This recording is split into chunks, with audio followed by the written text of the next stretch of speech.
বৰ্তমান আমি আপোনালোকক কৈছোঁ আমি কিছুমান প্ৰত্যাহ্বানৰ সন্মুখীন হৈছোঁ।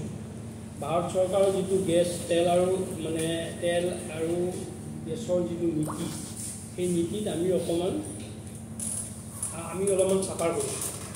কাৰণ ভাৰত চৰকাৰৰ যিটো তেল গেছৰ যিটো নীতি, যিটো অসম পেট্ৰ'কেমিকেলছৰ মুখলৈ চাই পিনে সেই নীতি নিৰ্ধাৰণ কৰে নাই, আমি ভাৰতৰ ভিতৰত একেবাৰে স্মলেষ্ট এটা পাৰ্ট।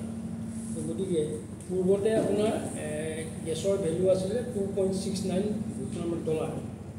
বৰ্তমান সেইটো হৈ গৈ পিনে $6.57 বা $7 ভিতৰত পৰে। তো আমাৰ যিটো ৰ' মেটেৰিয়েলছৰ কষ্টটো বাঢ়ি যোৱাৰ কাৰণে তাৰ বিপৰীতে আপোনাৰ যিটো আমাৰ যিটো প্ৰডাক্ট ভেলু, আমি যিকেইটা প্ৰডাক্ট কৰোঁ মিথানল আৰু ফৰ্মেলিন, তাৰ ভেলুটো বাঢ়ি যোৱা নাই।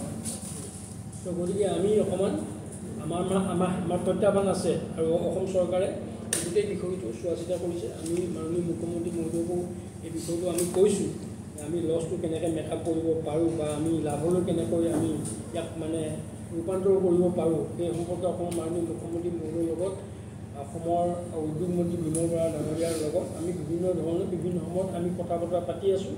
আমি ভাবোঁ যে সেই প্ৰত্যাহ্বানো আমি পাৰ কৰিব পাৰিম। কিন্তু আজিৰ এই মুহূৰ্তত আপোনালোকক কৈছোঁ, আজিৰ এই মুহূৰ্তত কিন্তু আমি মানে ডাঙৰ প্ৰত্যাহ্বানৰ মুখত আছোঁ।